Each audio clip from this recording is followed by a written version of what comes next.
Sehgal Inter College, Kanwakheda, Sitapur. Admissions open for session 2024-25 for class 9th and 11th. Trained, highly qualified and experienced staff. Transport facility available. Value-based education system. Contact now for your children's bright future.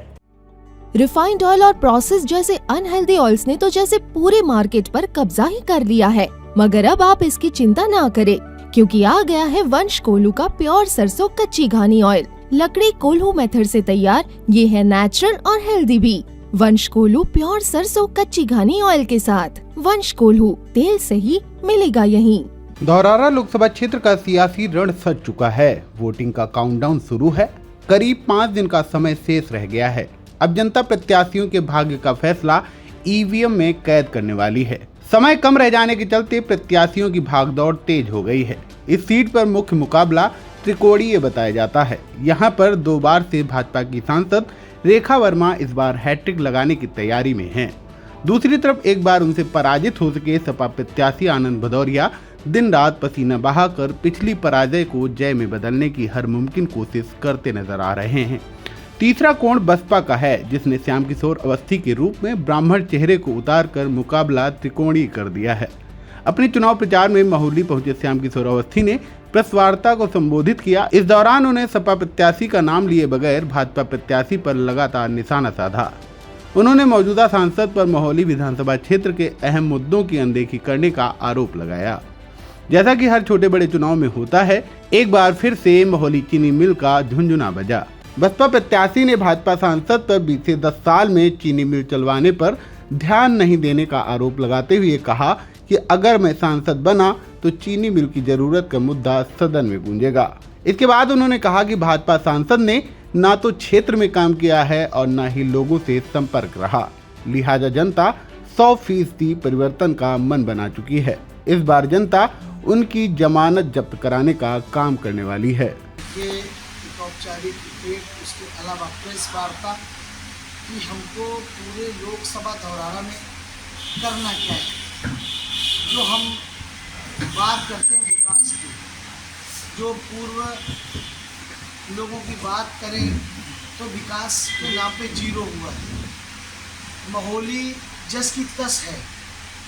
मुझे लगता है कि महोली में road के ऊपर जो लाइटें लगी थी, मैं 10 साल से निकलता हूँ, देखता हूँ तो आज तक जली नहीं है। महोली में कोई भी कन्या महाविद्यालय नहीं है। जिस तरह से रोडवेज की बसें पहले सड़क के किनारे खड़ी होती थी, वैसे ही आज स्थिति है। क्योंकि आज भी जो सड़कों की है वो बहुत ही जर्जर है।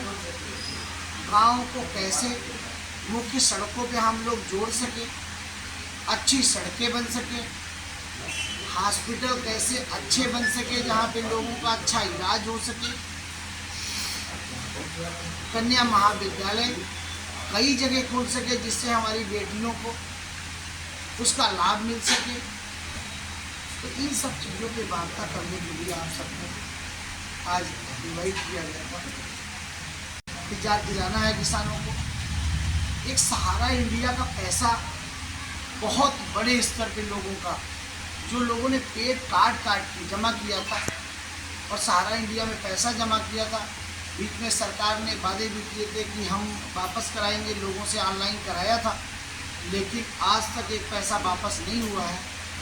यदि मैं यहाँ से सांसद बन के सदन पहुँचता हूँ तो इस पर भी क्वेश्चन उठेगा कि सहारा इंडिया का पैसा एक पैसा ब्याज के सहित लोगों को वापस मिले। इन्हें यहाँ से जो भी निकलती हैं, मुझे नहीं लगता सारी ट्रेनें रुकती हैं। यहाँ अधिक से अधिक ट्रेनें रुकें, यहाँ के लोगों को आसानी हो जाने में।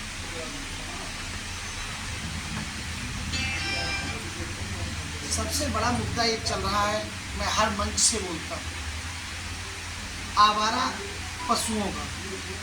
ये जो आवारा पशु का इतना बड़ा मुद्दा है, सरकार ने ऐसा कर दिया है कि गांव किसान को, बुजुर्गों को, युवाओं को एक ऐसा फ्री का रोजगार दे दिया है कि पूरे दिन लोग आवारा पशुओं को, दिन में बापू भगाते हैं, रात में बेटा भगाता है। सिर्फ ये काम बचा है लोगों के पास। देखिए, भारतीय जनता पार्टी के जो भी नेता है, इनको सिर्फ झूठ बोलना आता है, इनको कुछ करना नहीं है। यदि कुछ करना होता तो विकास की गंगा बही होती। मैंने अभी आपसे कहा कि जो 30-35 साल पहले जो माहौली की स्थिति थी, वैसी की वैसी स्थिति है। इसको कैसे आगे बढ़ाया जाए, कि इसके ऊपर हम लोगों को चिंतन करना है, काम करना है। कि मैं सांसद बना तो मैं अपना निजी कार्यालय हर विधानसभा में खोलूँगा, जिससे उस विधानसभा की जनता को मेरे पास तक दौड़ना न पड़े। मैं खुद वहाँ जाऊँ, सुबह 9 बजे से 2 बजे तक कार्यालय पर बैठ के लोगों की जन समस्याएँ सुने, और 2 बजे के बाद हम वहाँ से निकल के गांव की गलियों में जाएं, जिससे लोगों से हम कनेक्ट हो सकें, लोगों की समस्याएं जान सकें, लोगों के बारे में जान सकें कि स्थितियाँ हैं क्या, तभी विकास कार्य हो सकता है। यदि शहर में सिर्फ गाड़ी में बैठ के निकल जाना है, तो मुझे नहीं लगता है किसी को पता चलेगा कि क्या करना चाहिए। आज सांड दौड़ा के मार देते हैं लोगों को। ये लोग गौ सेवा की बात करने वाले लोग, आज गौ हत्या चढ़ रही इनके ऊपर। आप देखिए, एक खेत में तार लगे हुए हैं, 3 रोवी ब्लेड वाले। जैसे ही कोई उसमें आवारा पशु निकलता है, गाय, बछड़ा, बछिया या सांड कोई निकलता है, तो कहीं उसके पैर कटे होते हैं, कहीं उसका गर्दन कटी होती है, कहीं पेट कटा होता है, कहीं उसका मुंह कटा होता है, कहीं आँख टूटी होती है, और कहीं उसके कीड़े पड़े होते हैं। तो ये क्या है? ये गौ हत्या से कम नहीं है। जिस जगह इन्होंने गौशाला की बात की, गौशाला इन्होंने बनाया है, वहाँ खाने की व्यवस्था नहीं है। गायों को उसमें बंद कर दिया है, वो ज़मीन चाट के काम चला रही है। जिस गाय को 15 किलो भूसा चाहिए, उसे 1.5 किलो भूसा मिलता है। आप चढ़ रहा है धीरे। और यहाँ के सांसद महोदय ने तो कुछ किया नहीं। आज गांव में लोगों से कह दिए सांसद जी को किसी ने देखा, तो लोग सीधा कहते हैं आज तक किसी ने नहीं देखा। तो जब किसी ने देखा नहीं है, तो इस बार जनता मन बना चुकी है, और जनता 100% बदलाव करने के मूड में है, परिवर्तन करेगी, और इनका जमानत जब्त करने का काम इस बार जनता करने वाली है, तय है। दूसरा, चीनी मिल के लोगों ने कभी कोई बात की नहीं। आज तक मैंने नहीं सुना कि 10 साल की सांसद महोदय ने कोई भी सदन में क्वेश्चन उठाया हो कि चीनी मिल की ज़रूरत है, यहाँ चीनी मिल बनना चाहिए। उस पर भी इन लोगों ने कोई ध्यान नहीं दिया है। मैं सांसद बन के जाऊँगा यहाँ से, जब दिल्ली पहुँचूँगा तो ये भी सदन में उठेगा कि चीनी मिल यहाँ पुनः चालू हो, और जनता, किसानों की आय के बारे में बात करें तो आय बढ़े। आज आय बढ़ने की जगह घट रही है, महंगाई बढ़ रही है। सिर्फ मार हो रही किसान के ऊपर। गांव में जाओ तो गांव की स्थितियां ये हैं कि गांव में सरकारी स्कूल बना है, गरीब बेटियों की शादी होती थी तो वहाँ पे लोग बारात स्कूल में टिका देते थे।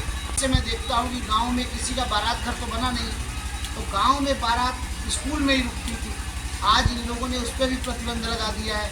सीधा किसान गरीबों के ऊपर चोट की है कि आप बारात नहीं टिका सकते।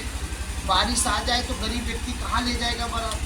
गांव में किसी के घर में 100-200 लोगों की रुकने की व्यवस्था नहीं होती है। तो ये भी गरीबों पे चोट हुई है सीधे। यदि सरकार ने बंद किया था तो हर गांव में एक बारात घर बनवा के देना चाहिए था, जिससे जनता खुशी में आती। तो इन लोगों ने सिर्फ जनता को ठगने का काम किया और कुछ किया नहीं है। जनता इसका जवाब इनको देने को तैयार है। आने वाली 4 जून को जब रिजल्ट आएगा तो इन्हें पता चलेगा कि इन लोगों की किस गांव से, क्षेत्र से, विधानसभा से, पूरे लोकसभा में उनकी जमानत जब्त होगी। तब इनको एहसास होगा जनता की तरफ।